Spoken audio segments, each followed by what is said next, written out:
fresh kind of balls. Let's hit the courts. Fellow tennis nerd, I'm here with Juan. We've been hitting some balls for an hour. He's been testing some rackets. I forced him, sorry. I always do that. It was good. It was good. We got some exercise in. You have new products underway, right? There's going to be some interesting samples for me to try, which I'm looking forward to. And so what's brewing in the reString? You've done a rebrand. There's a lot of things going on in the reString. There's a lot of things. Yeah, we did the rebrand about a month and a half ago, where we updated our logo, we updated our icon, and most importantly, we updated the feel of our packaging. So now when you pick up a set or a reel, if you look on the backhand side, we've given it a more professional and technical feel and look to it to showcase that we are a brand that we know what we're talking about. So that was the sort of the rebrand project that took about 6 to 7 months or so from start to finish. Yeah. So the feedback has been pretty positive so far that we're happy about. And yeah, now we're continuing. We're always thinking about what to do, what's coming up next. I brought you some more prototypes that we're testing to see if we can launch something next year. But in the meantime, we're also working on smaller things along the way. We're working on grips, actually, that I also brought for you. So I want to get your thoughts on those. And we also have our very first activation coming up at the end of August. Okay. So if you're in New York, I might be, we'll see. You never know. If you're in New York around that time period, we're gonna have our very first pop-up. So we've rented out a space in downtown New York. Ooh, we're gonna have it for seven days during the middle of the US Open to give reString a more physical feel. Because at the end of the day, today we're an online brand. People see our products through a screen, but we wanted to improve the in-person experience. So we've just finished designing how the whole look and feel is gonna be. We're gonna have decked out boards talking about the technology behind our strings, how it compares to other brands in the market, why our strings are different. We'll talk about snapback, we'll talk about tension maintenance, and give sort of a real in-life experience for the reString brand, which we're really excited about. Cool. It's exciting, and I think you have an interesting product portfolio now. Like when you add products, so you have obviously you started with Zero, which is like a slightly softer shaped string. That's the one you're using still. Like you're mainly playing radicals, as far as I know. And then you had Sync, which is the rounder, slightly firmer string.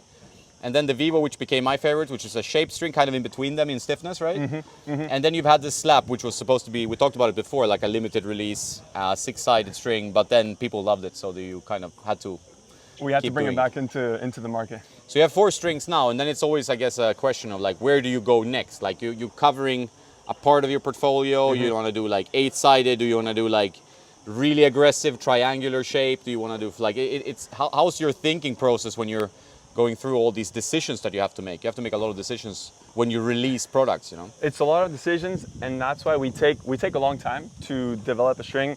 Up until now, we've only released a string once a year, but we do that on purpose because of the multiple iterations that we go through in the sample testing.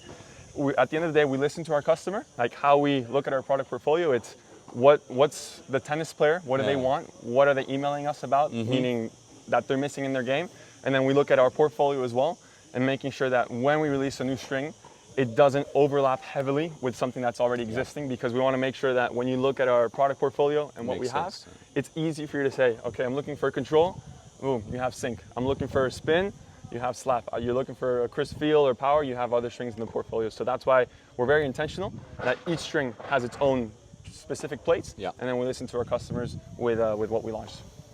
How do you think trends affect your decisions? Yeah, I think trends are important, but when we look at launching our products, sometimes trends, they come and go.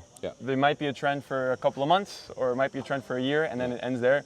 We want to make sure that the trend that we go on is here to stay for some longevity, 5-10 years. It has longevity, because what we don't want to do is launch something and then a year later, cover it up with a new launch or remove it from the portfolio. So when we look at trends, we want to make sure that we get on a trend that has a long roadmap ahead. Yes, and that makes sense. Yeah, because you want like a product, because if you're gonna have to make new SKUs all the time, like it's gonna be very difficult for you as a business, because you need to have new marketing, new materials, new packaging, new everything, and then the string is short-lived. Like, so it requires more from you as a business than having like, I mean, if you look at Luxlon, for example, which is like flagship brand in the industry, now they have so much more of a competition, like with you guys, with Toraline, with Solinco. But they have some workhorses, like 4G, all the power. But then they've tried some new things, which is like Vibe, and which is the dampeners ground down into string was a little bit weird. But and now they have a new red one that you tried today coming out. But it's like they have a few things that really work, but then new innovation sometimes kind of just fades off. Like they try something new, it's difficult to come up with a string with strong longevity, I would say. I agree. And speaking about trends, that's what we just mentioned before with Slap, where we had to relaunch it because that's sort of a mistake in a way that we learned, that we wanted to launch something for a limited time period to create more hype and more attention behind the brand, with the idea of putting an end date to it, because we had other plans in the work. But because we had to bring Slap back, that kind of pushed all our other projects back a bit. Yes. And that was a good learning for us, because tennis players are also picky. It's with rackets, it's with strings, it's with grips, even with the finest, finest details. Grips are very important. Yeah. Tennis players we're very picky. So the goal is that when we launch something, it's here to stay, and we want players to use our strings for a long period of time, and know that they can rely on the quality of, when they reorder or restring their rackets. Yeah, that makes sense. Yeah, tennis players are picky. And they're getting pickier. I think like the more information you have online and through people or like around that you meet on, in clubs or at tournaments, the more players start thinking, and the more you start thinking in tennis, the worse it can get from you as a playing point of view.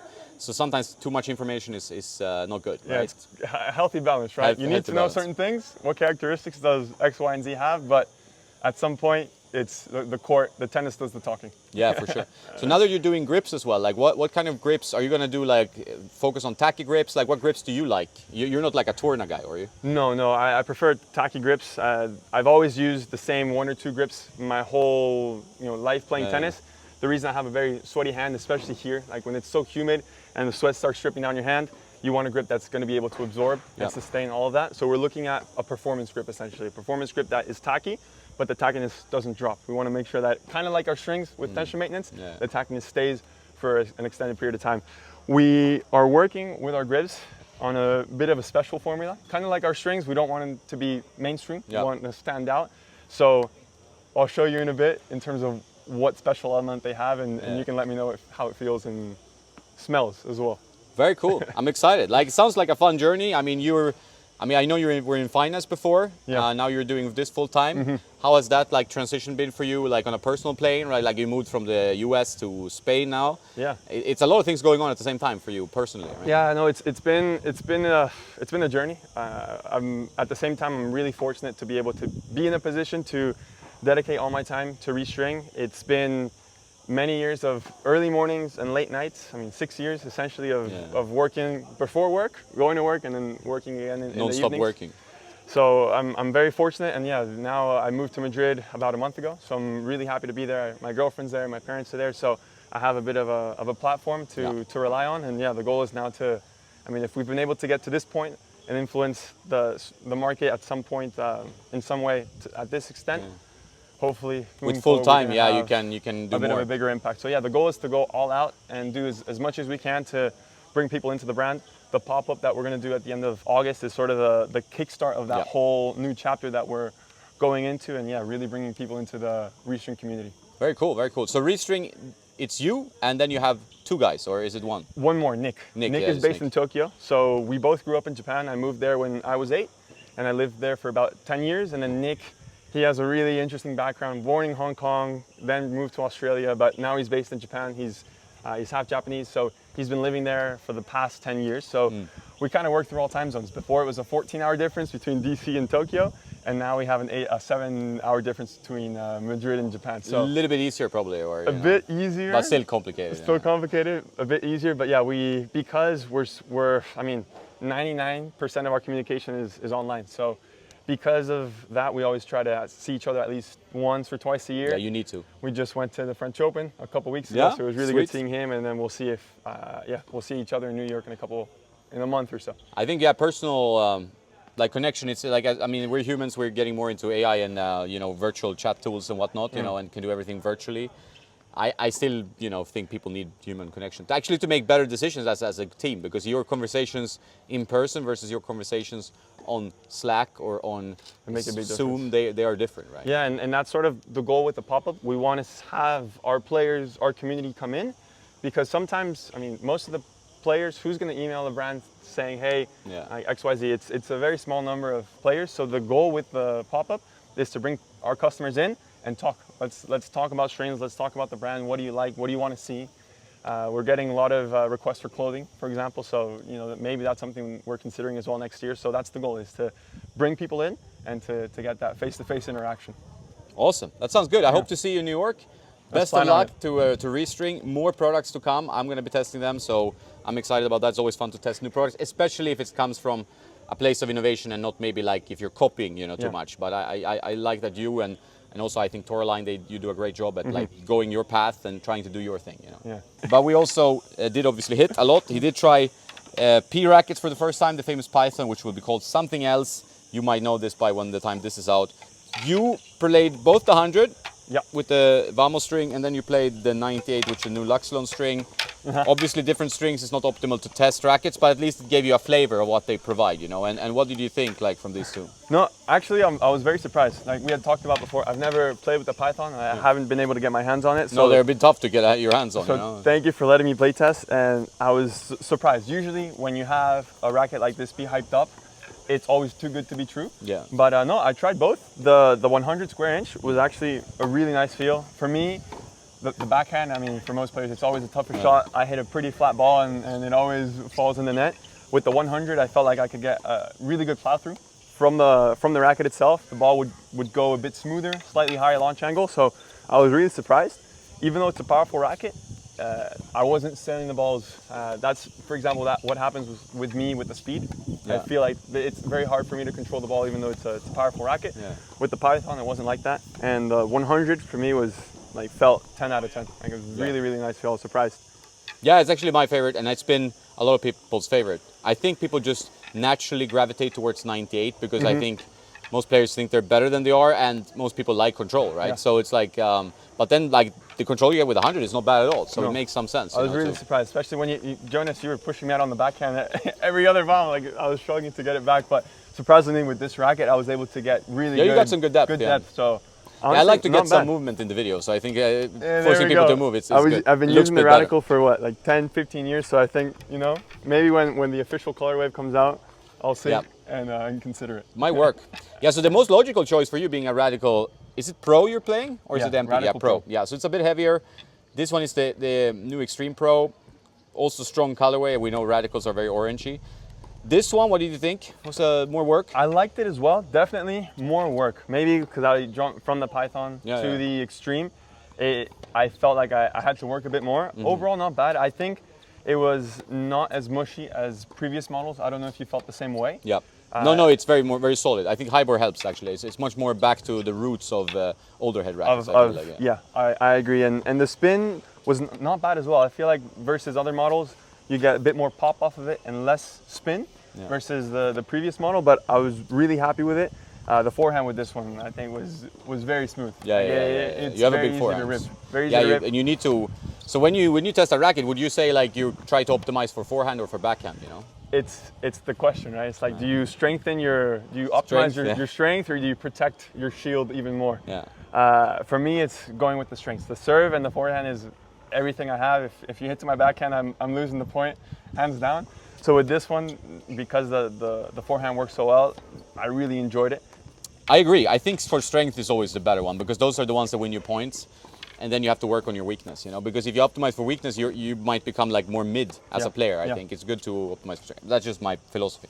You tried the speed, the Yannick Sinner speed, not his personal one. It's a heavier one. This one. Yeah. You hit some good balls with that. It has more weight than the other rackets in general. Like it has a more lead up here and stuff like this. I did find it a bit harder to maneuver my tennis with this racket. I only played with it for maybe 5 to 7 minutes. Yeah. It was short. It's just like first impressions. That's why. But yeah, I found it a bit harder for me to play with it. Not as easy as some of the other frames. Yeah. But overall, also offered really nice feel. I think this one is. Once you get a groove with it, it could come with good benefits for your game. Yeah, and I think like having it lighter is good for that model. I mean, like Yannick plays it a lot lighter than that, and I think that makes some sense. I mean, he has specific strokes, but still. You tried the Learner TN, his mold, not exact same specs, but similar. Hit pretty well with that one. That suits you quite well, I would say. This one, yeah, I actually really enjoyed playing with this one because of the depth that I was able to get on the ball. I felt like I could hit hard, but it, again, wasn't overshooting. I got good control from both the forehand side and the backhand side. The slices with this one, I think, also worked the best. Yeah. Like I was really able to get a nice, Good knife on that one. yeah, good knife, deep, smooth. So overall, not too bad. I would say between the two Wilsons, probably the Python one was a bit more my favorite. Yeah. But still, a really nice stick. For sure. And then we both struggle generally with this, which is like I think an old Fokina frame, extreme. We don't know it's a pro stock. I'm borrowing it from Adam, and it's pretty heavy. It's like a weird spec because it's like quite head light. Yeah. But it has a like 333 swing weight. So it feels like a log a little bit. Like I would have preferred less weight in the handle actually, which is weird from one-handed backhand, but it's just like feels heavy there. Yeah, I think the hardest part we both talked about is when you had to whip. Yeah. That was the hardest part. It was Cool. it was hard to get, like especially on a low ball when you want to lift it up, to get that whipping action out of it. That's probably out of the 7 rackets, the one I struggled the most with. Yeah, same. Gracias, Juan. Thank you, Jonas. Gracias.